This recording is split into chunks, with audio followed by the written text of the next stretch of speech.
Hey everybody, welcome to Dying Laughing with Jessimae. This is episode 2, the Dead Parent Olympics. And I have to tell you, if grief is a competition, I'm taking gold because Nance, No Pants Nance, and Joey P, they dead. They so dead. I am bringing home gold, bitch. Both parents, no funeral, a FaceTime goodbye with my mom, and a hospice death. So welcome to the Dead Parent Olympics. The opening ceremony starts now. This is basically me talking about what it's like to be an orphan. That's essentially what I am. I don't know if anyone else is out there is an orphan or feels like an orphan. It's basically an unsolicited trauma competition where we talk about, oh, is your mom dead? Oh, is your dad also dead? Oh, so you're an orphan. Cool. You didn't sign up for this. You know, it's like people trying to one up your grief, like it's some sort of trauma talent show. You ever do that? You're like, oh, my mom just died. And they're like, oh, God, your mom died. That's horrible. I lost my cat and my emotional support ferret and my ex in 1 week. Yeah, well, they all are assholes, except for your cat and emotional support parrot. Your ex is an asshole. It's not the same as me losing my mom, Susan. Okay? So it's a lot different. And why are we competing? I don't need your trauma resume. Why are you telling me all of the things you lost? It's so strange when people do that. It's like, I don't know if people just want to do this, but grief comparison is real and it's wild. People make your pain about them. And I think sometimes it's because they don't know how to process. They're just trying to fill in the moment with their own pain because they don't know how to hold space for you. And that's okay. But it doesn't make it any less annoying because it feels like they're trying to hijack your moment. They're minimizing it. If they're not hijacking your moment, they're minimizing it. Well, at least you got to say goodbye. Huh? Oh, did I? Yeah, on FaceTime with shitty Wi-Fi. Why is there shitty Wi-Fi in a hospital? Hospitals should have good Wi-Fi. This is a place where people come into life and leave life. We need connection. I want to stay connected with the new baby and dead grandma. I don't know why we have bad reception in a hospital. Oh, it's all the machines. Well, the machines are working fine most of the time. Get a Wi-Fi connection. You ever try and say goodbye to your mom on a cracked iPhone screen and then still have to pay your Verizon wireless bill? It's it's really difficult and emotionally bruising to have to do that. You ever try and say goodbye to your mom on an iPad while simultaneously swiping away your Instacart notifications? Technology has no place when you're saying goodbye to somebody. So yeah, this is the Dead Parent Olympics. No medals, just deep emotional cuts and a warm tuna casserole salad that you didn't ask for. That's what this is all about. I want to talk about my parents' deaths. Both of them, they dead. They dead AF. My dad died alone in hospice. I wasn't there. And that was a really, to not be there for the people who brought you into the world hits different. To not be there for the ones that gave you life feels wrong. And I felt a lot of guilt for what I do in my career that kept me so far away from my family so often. But I will tell you that my dad and I had a very close relationship. My mom and I had a very close relationship. And I've said this before, there weren't a lot of rocks left unturned. I was very fortunate. But even if you didn't have a good relationship with your parents, them dying still holds and creates a really big void in your life, a big space and a big void. And I'll tell you, I felt my dad die from across the country. That's why I call myself, or I actually have to give thanks to Cody Snyder, who's Dee's Snyder kid and one of my good friends' husbands, who called me the comedy death doula on their podcast, Acid for Squares. Shout out to Tanya Dahl and Cody. But that's a role I'm stepping into and a role that I take very seriously, very, very seriously.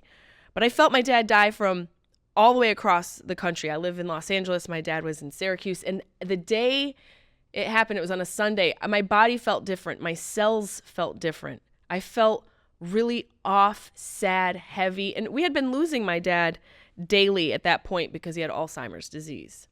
Basically a form of Alzheimer's. It was vascular dementia, they believed. And so when you're going through that, you lose a little bit of them every day, which is so fun. Oh, it's so fun. People are like, I lost my scrunchie. And I'm like, yeah, well, my dad forgot where he lived forever. So you can buy a new scrunchie. And to lose my dad every day maybe was an advantage in grief. It was like a grief boot camp where I started to grieve while he was alive. And then the day that he actually ended up passing away, I could feel him going. And I don't know how to describe it. It just felt like I was going. I felt like this panic. I actually had a panic attack that day. And I FaceTimed my sister while I was walking to a Ralph's. And I FaceTimed her because I was so terrified, because I felt like I was dying. I don't know if anyone's ever had panic attacks. I'm sure people with PTSD, a lot of our military, ex-military suffer through that. A lot of people who've been through traumatic events suffer panic attacks. Sometimes when you have grief, it can bring on panic attacks. And I had a panic attack this day. I was on FaceTime with my sister in a Ralph's. And when you're in a panic attack, you lose association sometimes. You lose the ability to feel like you're a part of the world. You're kind of in a spiral. You literally feel like you're dying. And I remember hearing my sister saying, "I've never seen her like this. Something's wrong," which sent me to another spiral, sent me through another loop. My sister so far has shown that she's not the greatest when delivering news or when I'm going through something traumatic. You know, she's like, "Oh, something's wrong." She doesn't know how to comfort me at all. She's like, "Oh, geez, Steve, I've never seen her so scared." And then I hung up with her because she freaked me out. Called my boyfriend at the time. He was like, "Why are you running? You're running through the store. Why are you running so fast?" Apparently, and I really wish I could find this camera footage.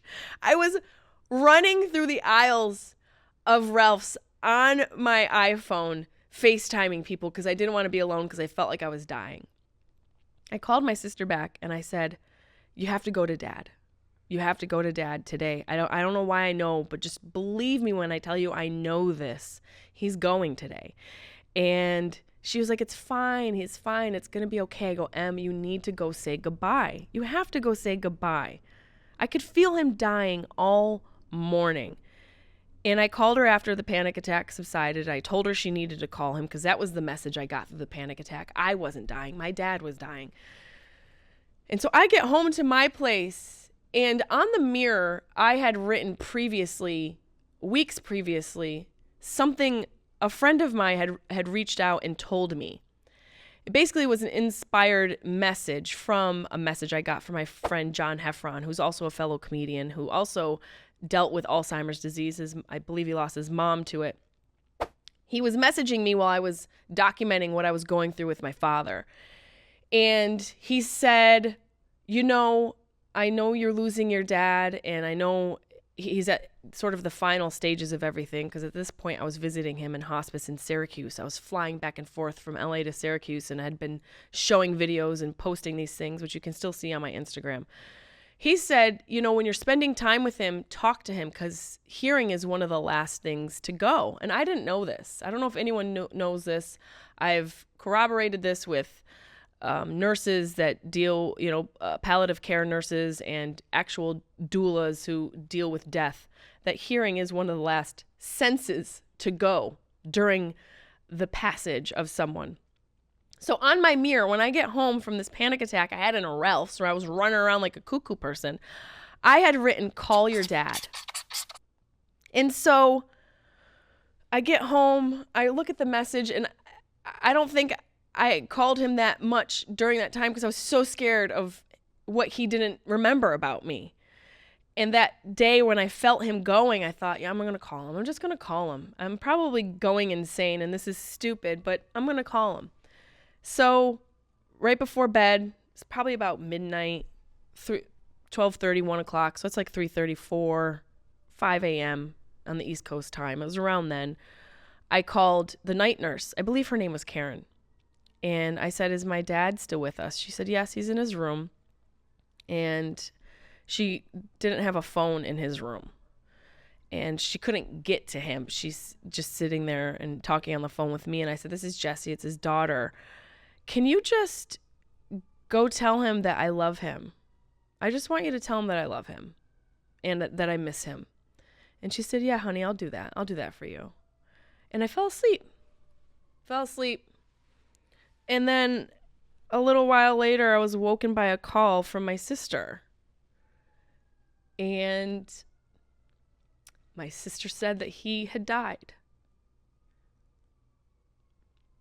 He basically died after the nurse going in and talking to him. And I'm forever grateful for John Heffron for telling me that.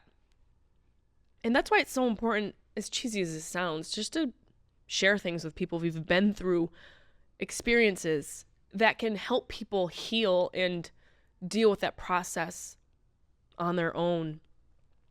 We're going to have to do a count, Deb, of how many times I say process, because there's at least 45 up to now with that 2 or 3 episodes.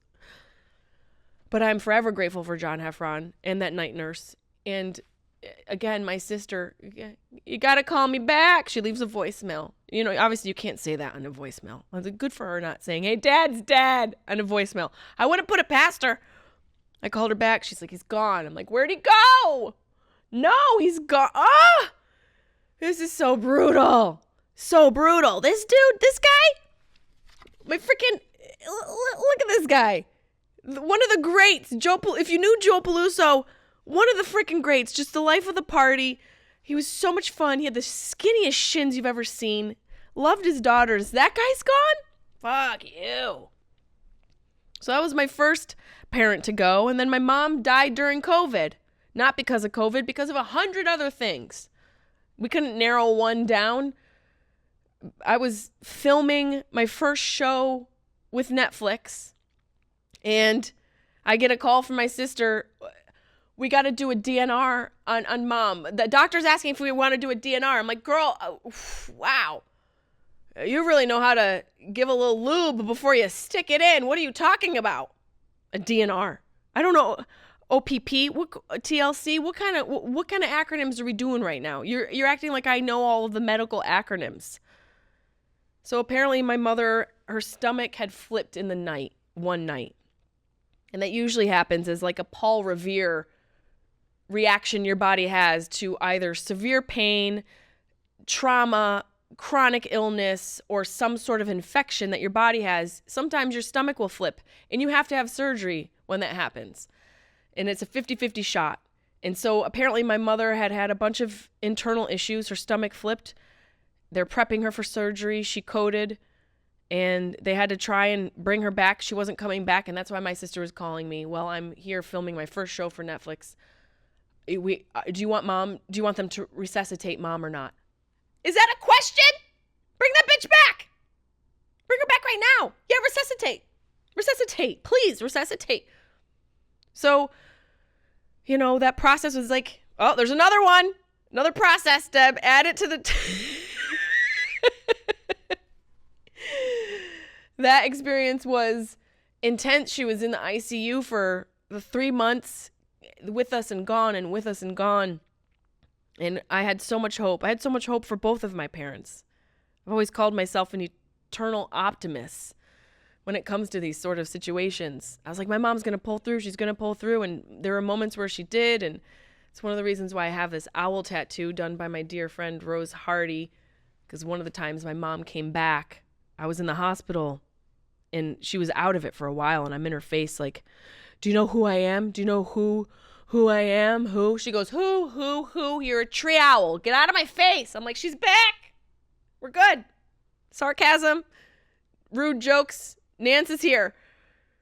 So there's all these things that have happened throughout losing them, these little talismans that I collect to keep them nearby. And during the end, when my mom was not going to do well and it looked like we had to make a decision, that always feels weird where you're like, so am I killing my mom? Or pulling the plug? Is she a cyborg? What is she? Is she one of these studio lights? You mean I have to unplug my mom's light? I can't make this decision over the phone across the fucking country. I can't even choose what to wear for this podcast. You want me to decide to unplug my mom? It's mania.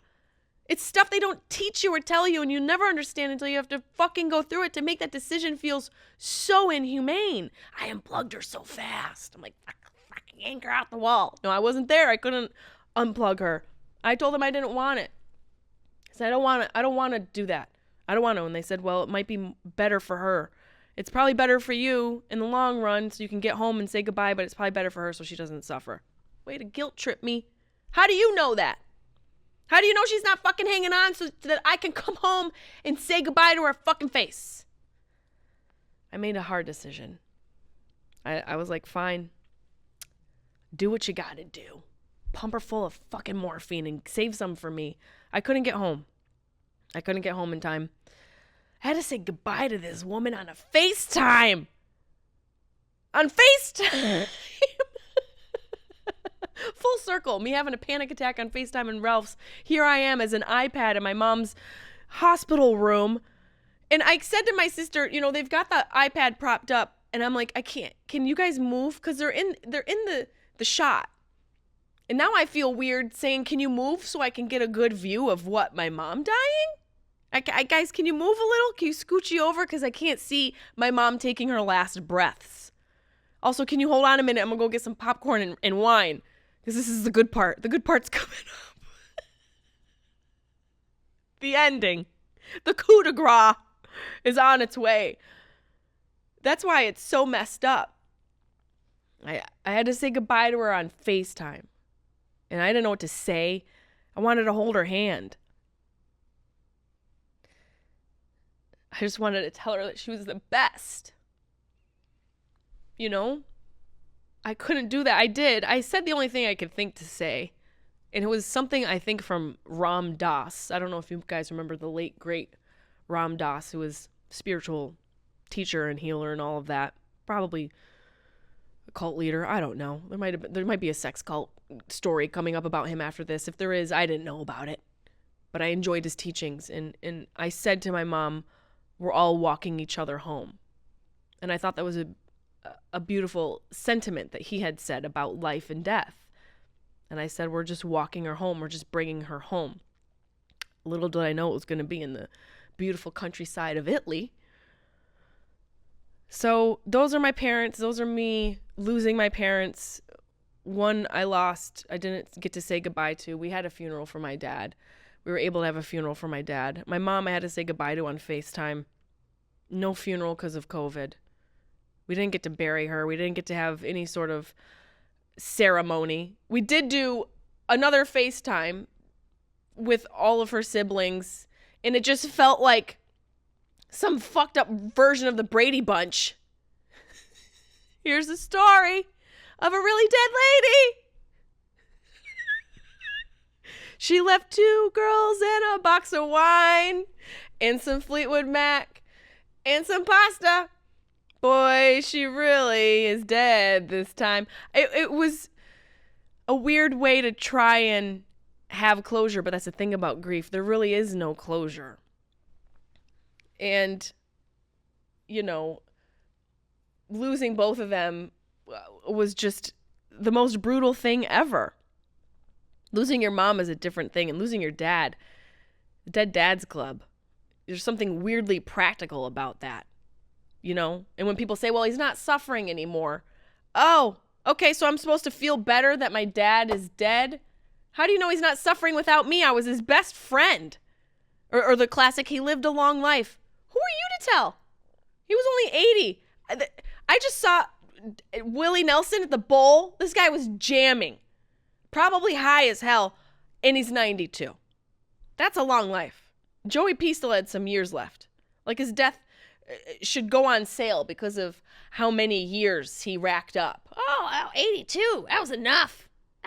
Yeah, you didn't know him. You didn't have my dad. So please don't tell me he lived a long life. Okay? Or I love when people are like, he'll always be watching over you. How do you know? My dad couldn't even handle the remote. Sure as hell couldn't handle a FaceTime call. You think this guy all of a sudden got savvy in the afterlife? Like he's able to communicate with me on a metaphysical, spiritual level? This guy couldn't handle his TiVo. He's probably at the wrong house. He was also a day drinker. He's probably drunk haunting the wrong person. I realize I've been screaming half of this episode. I'm very passionate. Just different between Dead Moms Club and Dead Dads Club. The thing about dads is they can be this anchor, emotional or otherwise. And when they go, it messes with your foundation, especially for a girl, especially for someone like me. Even if you weren't super close, even if they were flawed, it still is a huge, huge void. You're the removal of a person who's been there since before you were aware of yourself. It does something to you. Untethered is a word that comes to mind. You are like George Clooney in that movie Gravity. Spoiler alert, he's untethered from the ship and he's just floating in space. He's just like, well, this is me after my parents died. I'm like, well, here I am. This is all I can do. This is as good as I can do. Please don't expect anything more from me. This is it. That's the way it goes. And when your dad dies, it's for me, it's like there's just this quiet now because he used to call me all the time. There's no more phone calls. There's no more constant fart jokes. No more another used car that he bought for $2,000 for us to run into the ground. It's just silence. There was one time when my dad did connect with me from the great beyond through a fart machine. One more fart before we go? Should we give it like a 10-second countdown, everybody? 10-second countdown for a remote fart. Hands here. 10, 9, 8, 7, 6, 5, 4, 3, 2, 1.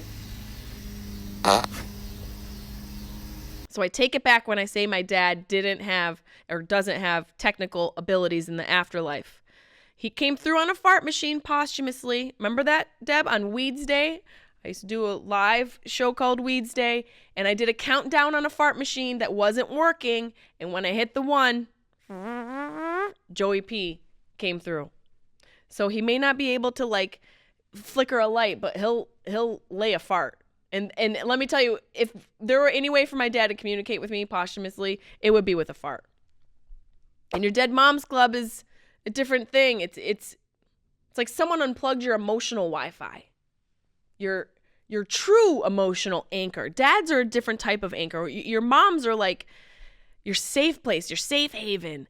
You know, and when you don't have your mom, shit just gets glitchy. Your emotional Wi-Fi is getting glitchy and you're buffering constantly. That's what it feels like.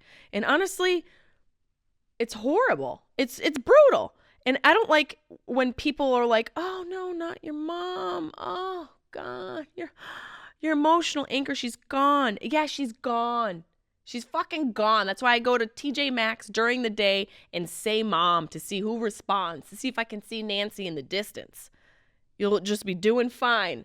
You drive by a TJ Maxx and you get a whiff of her perfume, and then you're going to crash your car because you're thinking about her. Your mom dies is a different thing.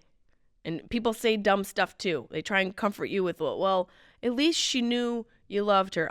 Great. Yeah. I'll tell that to my inner child the next time I'm in a fetal position inside my car that is being washed in a car wash because I didn't want to be left alone. I just wanted to be inside, feeling like I was in a womb again. That would be a great way to process some grief, is to just crawl inside your car, be in a fetal position, and go through a car wash. It might feel like you're back in your mom's womb. I'm just spitballing. Your Dead Moms Club is a different situation. It's more primal. It's complicated. It's your connection to who you are as a person, to come from a womb of a woman, you know? And it's not about perfection. Dead Moms Club, Dead Dads Club isn't about perfection. It's about realizing that sometimes we have complicated love with either one of our parents, and no matter how much you fight it, you've got to let them go in different ways. They're different people, you know? And now you're the grown-up. You're the freaking grown-up. You're just left alone. There's no backup. There's no person to ask about your moles or your meatballs. Your mom's gone. Your dad's gone. And now you're a freaking orphan. You're a freaking orphan. Being an orphan is wild. Becoming an orphan at 37? That's confusing. Shout out to my orphans out there. There's no textbook to know how to do it. No guidebook. Just day one, your parents are gone and you're untethered. And you no longer have emergency contacts. You're like a stray 40-year-old in a Forever 21. Nothing fits. You want to cry. You're overwhelmed. You're lost. And you're like, I'm going to cry in public here in this place where I don't belong. I don't know why I'm here. How did I get here?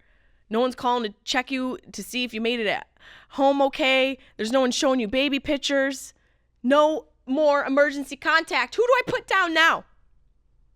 But Fozzie Bear, he dead. I'm going to put down Chaplain. There's no one else to put down on my emotional support contact. There should be somebody at the hospital that offers that up. There should be people who donate their time to be your emotional support contact. You know? Next of kin, Chihuahua, 5 pounds. Call him if something happens to me. My dog gets everything if I die. So we've got to go in a couple minutes, but before we go, I wanted to do a little roast in peace of both of my parents. Them being gone, it's just a loving roast of their quirks, their weird idiosyncrasies, their catchphrases, weird habits. You know, my dad thought olive oil cured everything. He used olive oil for everything. Little EVOO on all things cures Alzheimer's. Actually, there is some science to that.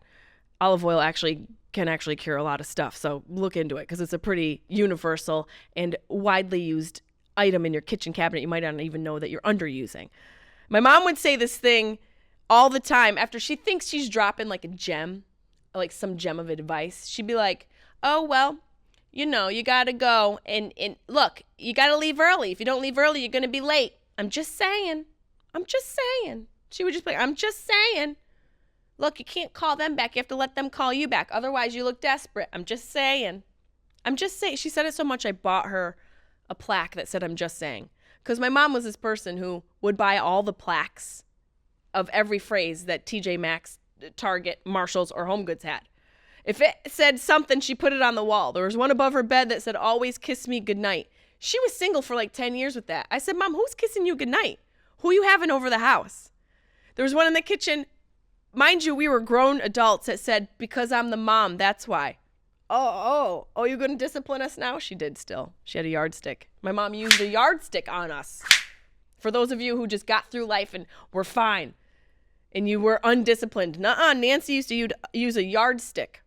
That's 3 rulers for those of you out there who don't know about being punished and what punishment math is like. A little disciplinary math. My dad would let me get away with everything. My dad taught me money grew on trees. My dad taught me, hey, if you're low, just ask someone for it. If you're low, just ask someone. My dad taught me to live life to the fullest. And by that, ask everybody for a couple $100. My dad, towards the end, he was like, I'm a little low. I'm a little short this month. Can I borrow $200? You're not short. You're broke. You're always broke. There's no short. You've never been long. My dad would gamble. My dad taught me to just drive the car, the used car that he got for $2,000 to the ground. And that was his approach to life. They were complicated people. We had complicated relationships. There was so much love and there was so much hilarity, even in our dark moments. And I think maybe that's why I've been able to talk about grief in this way, because of how we lived and how we talked together. And if you're an orphan, you're not alone. Well, you actually are forever. You're like quite literally alone. Yes, you're alone. But you're not alone now because you have me here. We have a grief gang that we're building. I'm your goofy grief guru, so you're not alone. And know that either you being in the Dead Moms Club or the Dead Dads Club or both puts you in a very special club. And the club is right here. There's a home for you here. So I hope you enjoyed this podcast. And send me your parents' weird quirks, their bizarre behaviors, weird idiosyncrasies. Call me, leave me a voicemail, 513-916-0930, or email them to me at jessimaepelusocomedy@gmail.com. I'll read my favorites on the podcast. And, just in closing, just know, no one wins in the game of grief. There's really no competition, even though I pretty much take gold because everybody here on this table and in my necklace are dead. But it's not about competing, it's about connecting, and it's about connecting to yourself and to them and finding who they are beyond death, finding who you are beyond death. And you don't need a gold medal in loss to belong here. You might just need a pulse and some Xanax, possibly. Whatever you need to get through, even though I don't really like Xanax. I'm more of a psilocybin person. So whatever you need to process your grief, you've got it here. It may be personal, but it doesn't have to be private. Grief deserves a punchline, and that's what I'm here for. Bring you a little laughter. Thank you guys so much. I hope you enjoyed this episode. See you next week.